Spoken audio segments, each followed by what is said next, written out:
Nahuli kam naman sa Laguna ang pagnanakaw ng isang lalaki sa isang delivery rider. Bukod sa motorsiklo, natangay pati dalang parcel ng biktima na napag-alamang ipinamigay ng suspect sa mga bata. Nakatutok si John Consulta. Exclusive. Bago magtanghali nito nakaraang Miyerkules, nakuha ng CCTV sa Pangil, Laguna ang pagdating ng isang delivery rider. Ang hindi niya alam, ang kasunod niyang nakamotor na lalaking nakakap at naka-brown na t-shirt may pinaplano na pala. Nang umalis sa kanyang motor ang delivery rider para maghatid ng parcel, doon na sumalisi ang suspect.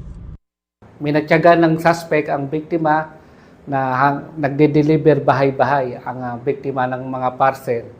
Nang nakakuha ng tiyempo ang suspect, tinapitan niya ang motorsiklo ng biktima, nakita niya may susi pa doon, nakalagay sa susian, kung kaya agad niya itong kinuha at nagmamadaling umalis.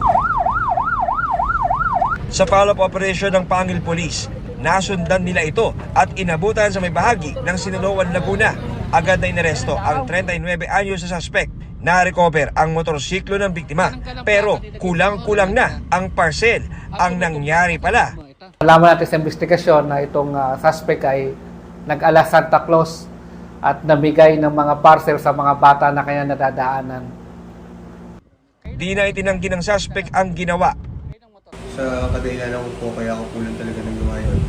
Dahil talagang mahirap po sabihin na at hindi kayo maniniwala na may hirap na hirap po ako sa buhay. Talagang wala po kasing tumanggap na pamilya ko po sa akin na ako yung nakikituloy po. Sir, malala po yung nangyari sa dulot ng pagnanakaw sa aking parcel at motor. Yung parcel po, nagkakalaga sa ng mga 14,000. Ako po magbabayad dun sa company. Napag-alaman ng pulisya na ang motor na unang gamit ng suspect, ninakaw din pala niya sa Kalawan, Laguna.